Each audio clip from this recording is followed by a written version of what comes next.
law of attraction is the reason for momentum. Law of attraction says, that which is likened to itself is drawn. So when you ponder something for as little as 17 seconds, another thought like it comes, joins it. Momentum. And if you stay there for another 17 seconds, the momentum increases.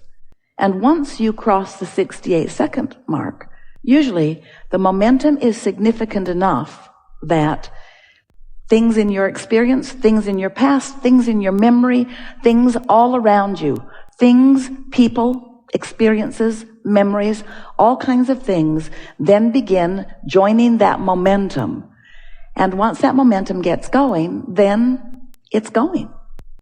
It begins gathering up other things like it, you see. We're going to remind you of an analogy that we've offered to you so many times that if you have been listening to us for a while, and we know you have, if you've been listening to us for a while, you've heard it. We hope you like it as much as we do, because it is going to be the cornerstone of the discussion that we have today. Sometimes you say to us something that sounds a bit like, Abraham, wise one that you are. You don't say that, we just threw it in. I have fallen out of an airplane. I have no parachute. What do you suggest that I now do?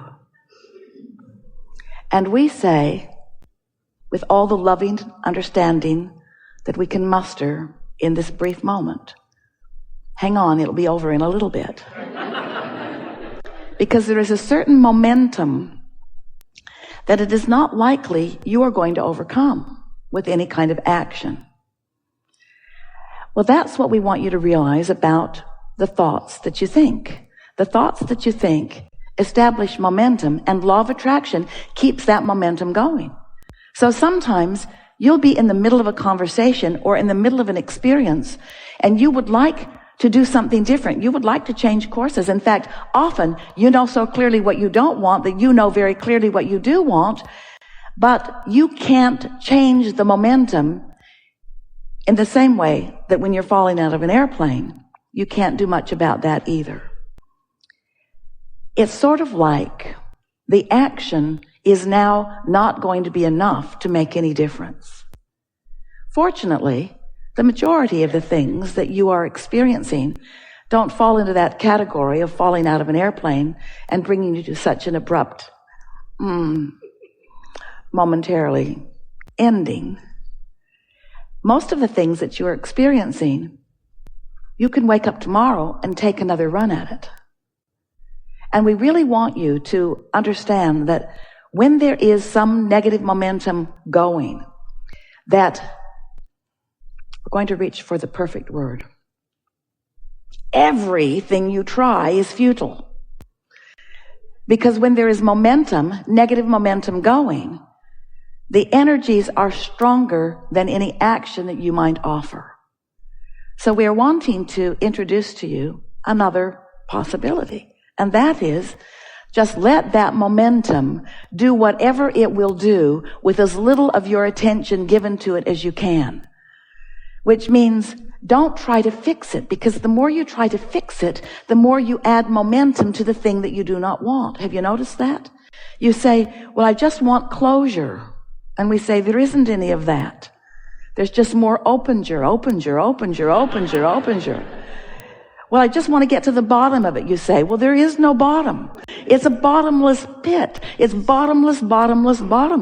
In other words, there's no ending to the momentum that will continue to gather when you're focused in the direction of anything.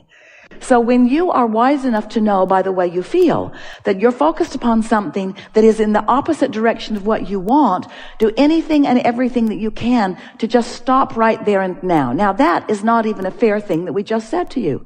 We just said stop momentum after telling you that there's momentum that you just can't stop.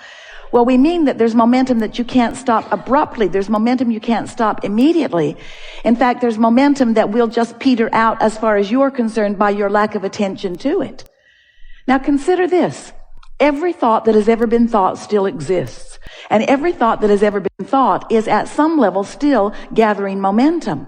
But whether you continue to play with that thought and whether that thought continues to have an effect upon your life experience is completely up to you, because you can cease your attention on that, and as far as you are concerned, the momentum will then subside. Jesus said, turn the other cheek, and that is exactly what he was talking about. So what we're suggesting, we've been saying the words to you, get out ahead of the moment, get out ahead of the manifestation, get out ahead of it. And what we mean by that is, from a neutral place, which means when you first wake up, from a neutral place, which means when you're not feeling any strong emotion of any kind, from a neutral place, which often happens after you've meditated and quieted your mind, from a neutral place, that's the best way for you to begin some positive momentum about something when negative momentum has been going. If you've got strong positive momentum going and you're feeling elation or appreciation or love, you never want to stop that momentum, do you? You want to just keep having that love fest. You want to just continue to focus upon what's causing you to feel that way and keep that momentum going. It's only when your emotions are telling you that it's a negative momentum that you've got going on that you want to try to withdraw your attention from it.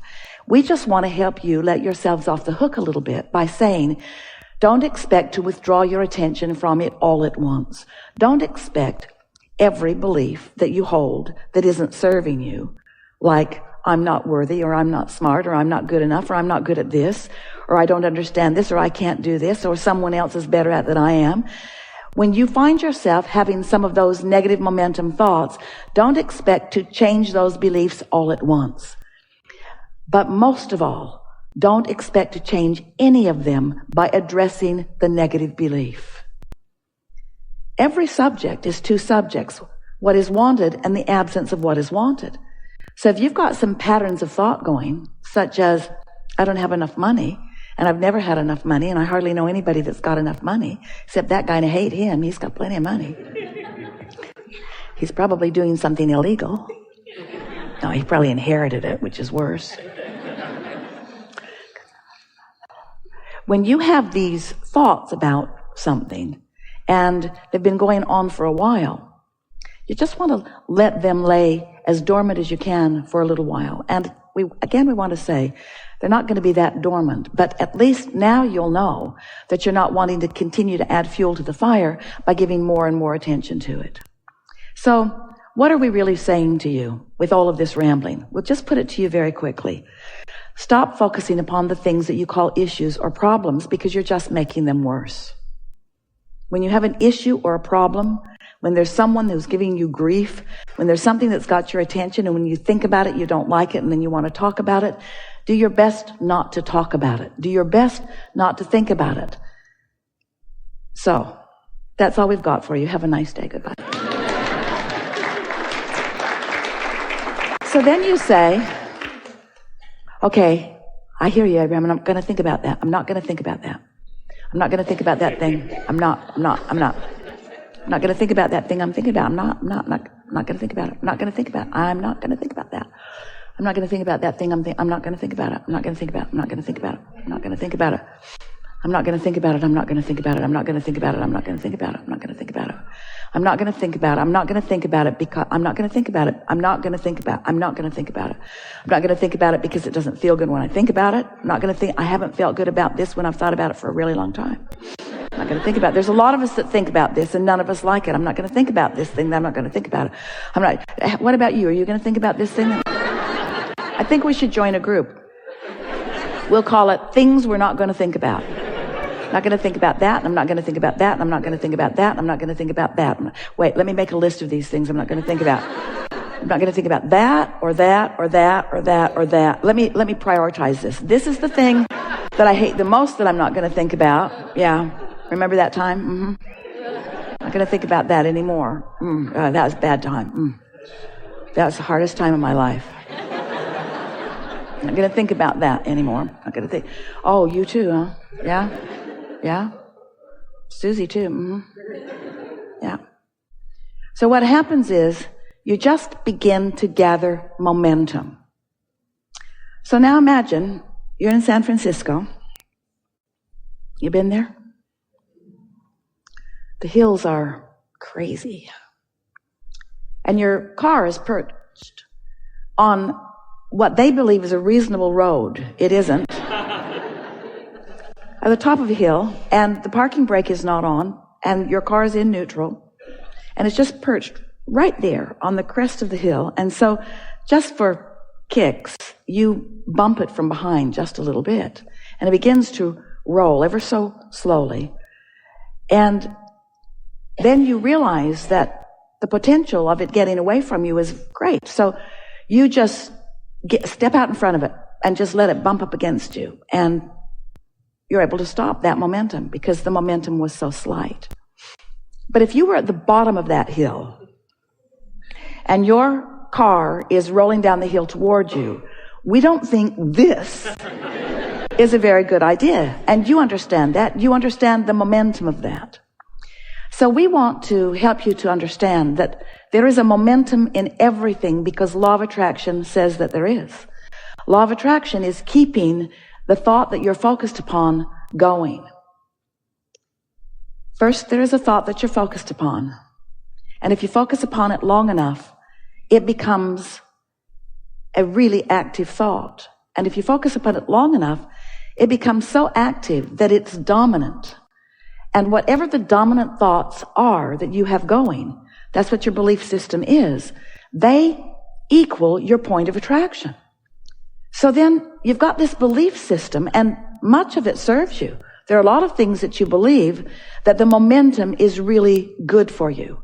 There are some things that you believe that the momentum is not so good for you. So as life causes you to reach for yet more, that's when the beliefs that do serve you become more evident, because you find yourself appreciating and elating and feeling passionate. And the beliefs that don't serve you come to the forefront, and they feel like negative emotion. So today we want to talk about your point of attraction, which is what beliefs are dominant within you at any point in time.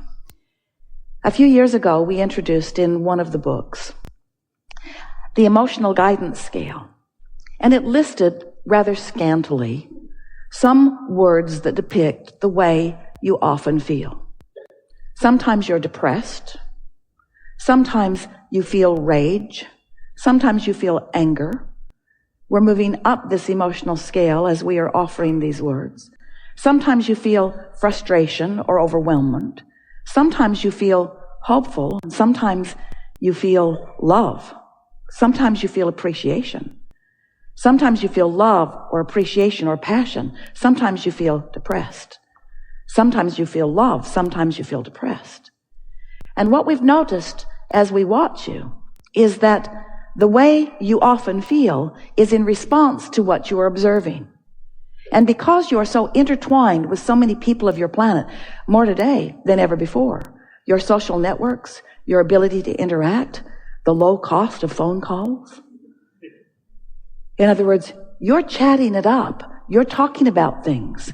You're interfacing with others. You're involved. Your cable network, your cable news, your 24-hour news cycles. You're giving a lot of attention, a lot of steady attention. And in doing so, you're getting momentum going, often without even knowing that there is a vibrational momentum going, that there's a vibrational momentum or belief system that's going. So now we are wanting to say to you that on all of these emotional discs, on all of these emotional spots along this emotional scale, that there is what we are calling your point of attraction. We've given it the term your grid in the sense that it is like the framework of a building that has the potential of filling in with full manifestation. It's your point of attraction. Do you have control? This is really what we're wanting to present to you and help affect with you in these hours that we are together today. Do you have control of your point of attraction?